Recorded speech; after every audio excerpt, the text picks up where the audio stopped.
नमस्ते, चॅनलमध्ये सर्वांचे स्वागत आहे।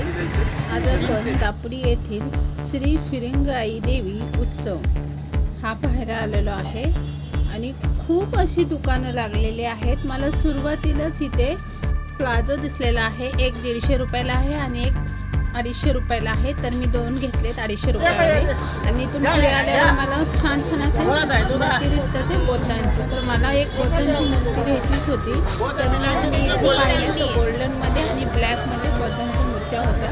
तर मला त्यातली ब्लॅक फार आवडली, मग मी एक ब्लॅक मूर्ती घेतलेली आहे आणि मला ती 500 रुपयाला पडली। हे अजून वेगवेगळ्या प्रकारच्या मूर्त्या होत्या, त्यामध्ये होते राजे छत्रपती शिवाजी महाराज, तसेच राधाकृष्णाची मूर्ती पण आहे इथे। आणखीन बऱ्याच मूर्त्या आहेत। बुद्धांची मूर्ती मला पाहायलाच फार आवडली। मी सांगितलं की मी तुम्ही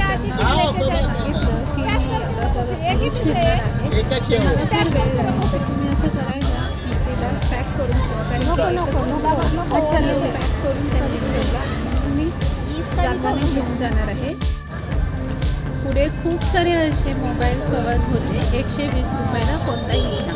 पण माझ्या मोबाईलचे फक्त तिथं 5 पीस उरलेले होते, त्यामुळे मग मला ते पीसमध्ये काही डिझाईन वगैरे काही आवडली नाही, मी तिथे मोबाईल कवर घेतला नाही। पुढे गेल्यावर तिथे भांड्यांचा सेल लागला होता, त्यामध्ये अनेक भांडी होती, स्टीलची होती, ॲल्युमिनियमचे खलबत्ते होते, तसेच पोलपॉट होता, घमिलं होतं, कढई होती। मी एक 200 रुपयाची कढई घेतली। मटेरियल एवढं म्हणजे बऱ्यापैकी होतं, कारण की त्याचं जे बुड आहे ना ते जरा पातळ आहे। पुन्हा स्टीलचे डबे होते, टिफिन डबे होते, अशा बऱ्याच काही गोष्टी होत्या तिथे। पिठाचा डब्बा होता, पुन्हा चाळण, मसाल्याचे डबे। त्यानंतर पुढे आल्यावरती मला बांगड्यांचा सेट दिसला, यामध्ये कोणताही सेट 100 रुपयाला होता आणि बांगड्या खूपच छान होत्या, म्हणजे तो जो सेट होता ना त्यामध्ये खूप सुंदर होता। तर मी एक सेट घेतलेला आहे। पुढे आल्यावर कानातल्याची केशनेरी आणि कच्ची दाबेलीची पण हातगाडी लागलेली होती, तसेच घरातील लटकन लावण्याचे पण होते आणि 150 रुपयाला दोन होते। मला तुळशीबागमध्ये त्याचीच किंमत एक 250 रुपयाला सांगितले होते, मला 150 रुपयामध्ये दोन भेटत होते। पण माझ्याकडं मला फिरायचं होतं। बहुत बोल रहे कितना वेळ चाहिए?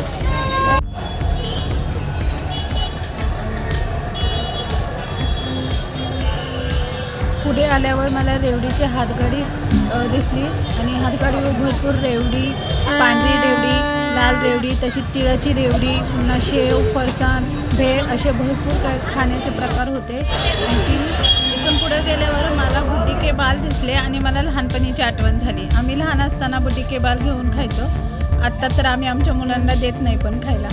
इथं पुढे मातीचे दिवे होते आणि गल्ला पण होता, तुम्ही त्यामध्ये पैसे स्टोअर करून ठेवू शकता। पुन्हा पिठाची चाळण, लहान मुलांसाठी खेळणी, प्रचंड खेळणी होती। पुन्हा लेडीजसाठी तर बांगड्याचं काय सांगायलाच नको, भरपूर बांगड्या। पुढे आल्यावर लहान मुलांपासून छोट्या बांगड्या खूप सुंदर दिसत होत्या, तशाच मोठ्या पण बांगड्या, पुन्हा नेकलेस, असं भरपूर काय होतं। आणि ते म्हणजे प्रत्येक गोष्ट अशी घ्यावी वाटते, पण पुन्हा मग असं वाटतं की नको, खूपच झाले आपल्याकडे, नाही का? 50 रुपये, कल्चर घ्या 50 रुपये, रेशनिंग घ्या 50 रुपये, घ्या 50 रुपये, हातातले कडे घ्या 50 रुपये, कुंदन टॉप घ्या 50 रुपये, जीन्स आणि सेट घ्या 50 रुपये।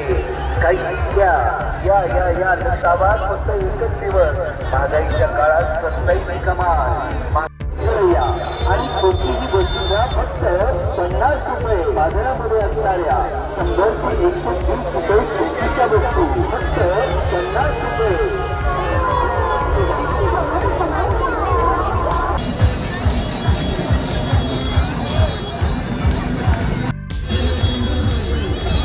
लहान मुलांसाठी खेळणे आणि गृहिणींसाठी छोटी भांड्यापासून चाळण आहे, पुन्हा साबणाचं स्टँड आहे, आंघोळीचा मग, सुत्री आहे, तसेच चमचे वगैरे सगळं काही पण घ्या 20 रुपये, असं इथे सेल लागलेला होता। इथे मला एक वरगाडा आवडलं, ते मी घेतलं, मला 20 रुपयालाच भेटलेलं आहे आणि इथे सगळ्याच वस्तू 20 रुपयाला होत्या। आणि रोज म्हटला की गाणी आली, प्रचंड आवाज, पण ते गाणी लागलेली होती, पण मला कॉपीराईट येईल त्यामुळे मी तुम्हाला ते गाणं ऐकवू शकत नाही आहे. आणि पुढच्या स्टॉलला अंगठ्या विकायला होत्या आणि कोणतीही अंगठी घ्या 20 रुपयाला होती आणि खूप सुंदर अशी, म्हणजे तरुणाई आजकाल खेचली जाते हातामध्ये अंगठ्या घालायला. तर खूप रंगीबेरंगी पण छान होत्या आणि स्टोनवाल्या होत्या, खूप सुंदर दिसत होत्या.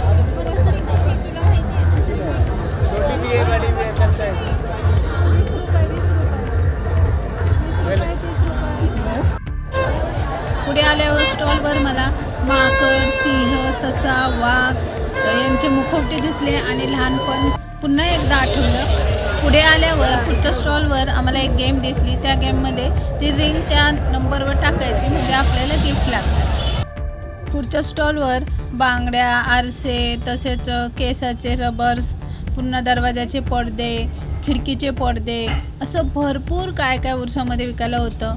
आणि ड्रेस पण विकायला होते, गाऊन होते, तसंच आपली रशी असती ती पण रशी, रुमाल. इथे आंबाड्याची वेणी 200 रुपयाला होती, तर मी 2 वेण्या घेतल्या आहेत. त्याच्याच बाजूला बॅग होती. इथे मोठे मोठे घरात ठेवण्यासाठी पॉट होते, तसेच काही मूर्त्या होत्या. आणखीन इथे पण पुढे आल्यावर मला केसाचे सेप्लिमेंट दिसले, तसेच आंबाड्याची जाळी वगैरे छान सजवलेल्या अशा होत्या.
कलर नाही का यामध्ये?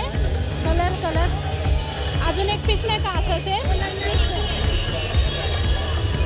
इथून पुढे गेल्यावर मला घागऱ्याचे कापड दिसले आणि घागऱ्याच्या कापडाची प्राईज विचारली तर त्यांनी सांगितले 2000 रुपये. इथून पुढे गेल्यावर पुन्हा मला मोबाईल कवर लागले, पण मोबाईल कवरच्या स्टॉलवर माझ्या मोबाईलचा कवरच संपलेला होता. त्यामुळे मला मोबाईलचा कवर शेअर सांग ना, दुसरे दाखव एवढेच आहेत.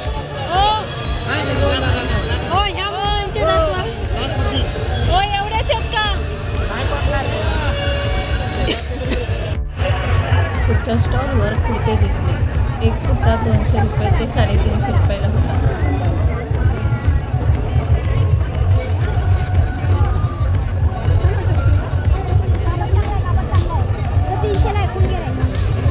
इथून पुढे गेल्यावर पुढच्या स्टॉलवर दरवाजाचे तोरण आणि ब्लाऊज विकायला होते. ब्लाऊजमध्ये खूप असे वेगवेगळे व्हरायटीज होत्या आणि कलर पण खूप छान छान होता.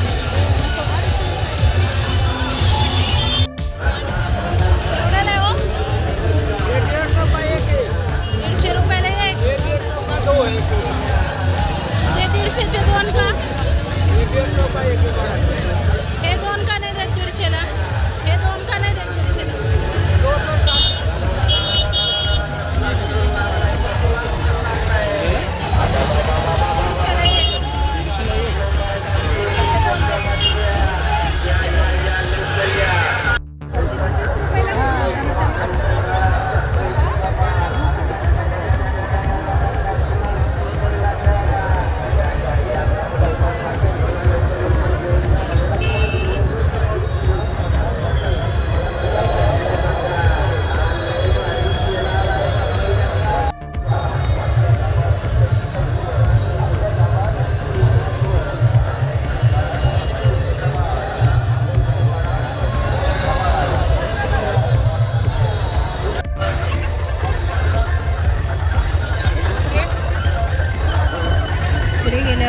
एक स्टॉल लागला आणि त्या स्टॉलवर मला एक लॅम्प दिसली आणि ती लॅम्प माझ्या सासरच्या घरी होती, त्यामुळे मला त्याची एक आठवण झाली.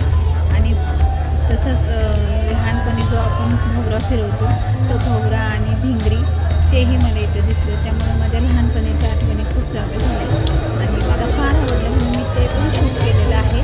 पुढे गेल्यावर एक आजीबाई लाठीकाठी खेळत होत्या आणि त्या एका रियालिटी शोला आल्या होत्या. त्यावेळेस त्यांना गिनीज वर्ल्ड रेकॉर्डने गोल्ड मेडल प्रदान केले होते. इथून पुढे गेल्यावर प्रचंड गर्दी होत चालली होती आणि अंधार पण होत होता आणि त्यापुढे मग आम्हाला स्टॉल लागले खाण्याचे. तिथं ओली भेळ होती, पुन्हा सुकी भेळ होती, पानपुरी, शेवपुरी, ज्यूस होता मँगोचा आणि पुन्हा असेच स्टॉल वगैरे होते. पुन्हा रातगाडी होते फिरायला. मुलं फार आनंद, मोठ्यांपासून लहानांपर्यंत सगळी मुलं रातगाडीत बसलेली होती. पुन्हा जसा जसा वेळ होत होता ना तशी तशी गर्दी वाढत होती. मी तुम्हाला इथे एवढंच सांगेन की तुम्ही पण एकदा नक्की इथे या. फिरंगी आईच्या उरसाला खूप धमाल असते आणि खूप गर्दी असते महत्त्वाचं म्हणजे. आणि इथे शूज पण विकायला होते, खूप छान छान होते. इथून पुढं गेल्यावर लेडीजसाठी खूप वेगवेगळ्या प्रकारच्या छान अशा चपल्या होत्या. तसेच पुढे गेल्यावर लहान मुलींसाठी केसाच्या रिबिन्स वगैरे खूप सुंदर होत्या, त्या मला फार आवडल्या. मी माझ्या मुलीसाठी पण घेतले.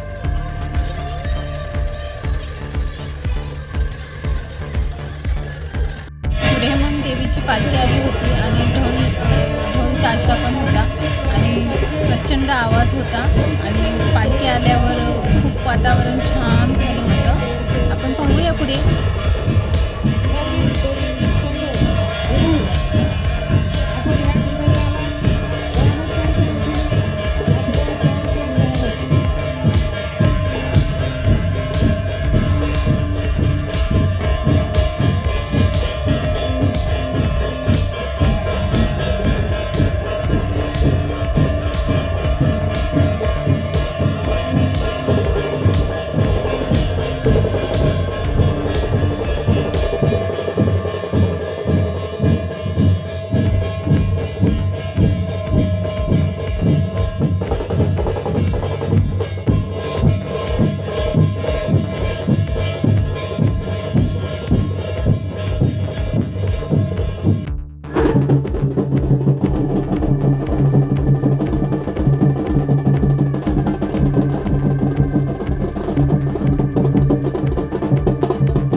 पालखी आल्यानंतर देवीची खूपच गर्दी झाली. आम्ही पण लांबूनच दर्शन घेतलं आणि पुढे निघालो. आणि मग दर्शन घेऊन झाल्यावर पुढच्या स्टॉलला गेलो तर तिथे आम्हाला कोंबड्याचा बेल्ट, गळ्यातले नेकलेस आणि हातातलं ब्रेसलेट अशा बऱ्याच गोष्टी आणि कानातले झुमक्यांचे वेल, पुन्हा गळ्यातले मंगळसूत्र, कानातले झुमके असतात ते, हे सगळं आम्हाला तिथे एकाच जागी भेटलं. आणि तिथून पण आम्ही कमरेचा बेल्ट घेतला आणि हातातले ब्रेसलेट घेतले. तिथून पुढे आल्यावर एक लेडी बबल्स उडवत होती आणि ते पाहून लहानपणीची आठवण झाली. आई जेव्हा कपडे धुताना पाण्यामध्ये निरमा टाकायची त्यावेळेस आम्ही पण ते पाणी घेऊन असे बबल्स उडवायला सुरुवात करायचो.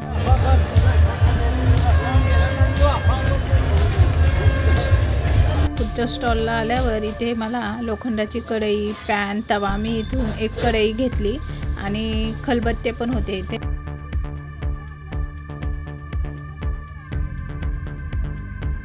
पुढच्या स्टॉलवर हातातल्या पर्स होत्या. 150 रुपये किंमत होती. 150 रुपयामध्ये 2 होत्या, त्यामुळे इथे प्रचंड लेडीजची गर्दी होती.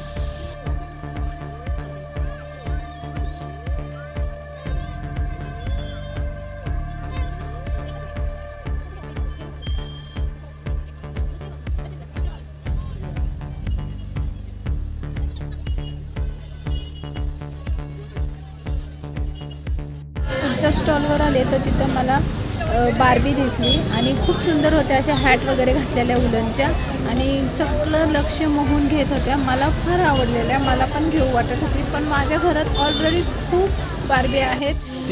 म्हणजे मला तर घ्यायची होती बार्बी, पण माझ्या मुलीने मला घेऊन नाही दिली. मला तिने थांबवलं, मम्मी घरात खूप आहेत, नको घेऊ, म्हणून मी घेतली नाही. सगळा उरूस माझा फिरून झाला. तिथून पुढे मी जिथे गौतम बुद्धाची मूर्ती घेऊन ठेवली होती त्या स्टॉलवर आले आणि तिथून मग मी मूर्ती पॅक वगैरे करून घेतली. आता फायनली मूर्ती पॅक करून घेतलेली आहे आणि आत्ताशी मी त्यांना पैसे देते. मी जाताना त्यांना 1 रुपयाही नव्हता दिला, पण त्यांनी माझ्या शब्दाचा मान राखून माझी मूर्ती एकच पीस होता तिथे आणि ती मूर्ती त्यांनी कोणालाही दिली नाही. त्याच्यासाठी मी त्यांचे धन्यवाद करते.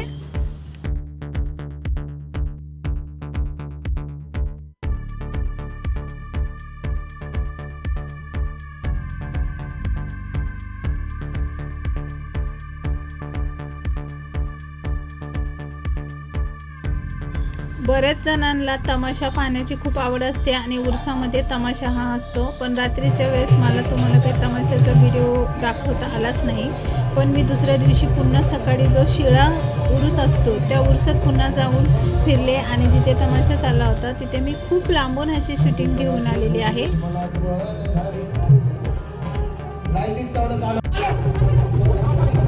तर तुम्हाला इथे तमाशामधलं गाणं ऐकायला भेटणार नाही, कारण की मी इथे जरा व्हिडिओ पळवलेला आहे, कारण मला इथे कॉपीराईट येईल म्हणून.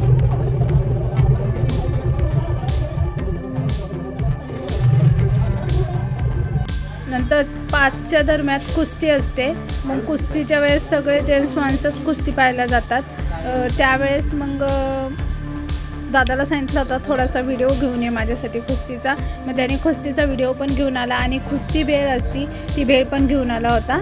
आणि पुढे तुम्हाला दिसेनच पहिलवान कुस्ती खेळताना. ही यात्रा महावीर जयंतीच्या दिवशी असते. तुम्ही एकदा नक्की भेट द्या. खूप छान यात्रा भरते इथे, प्रचंड गर्दी असते. तुम्हाला हा व्हिडिओ आवडला असेल तर चॅनल सबस्क्राईब, लाईक आणि शेअर करायला विसरू नका. आता पुरतं एवढंच. Bye bye and thank you.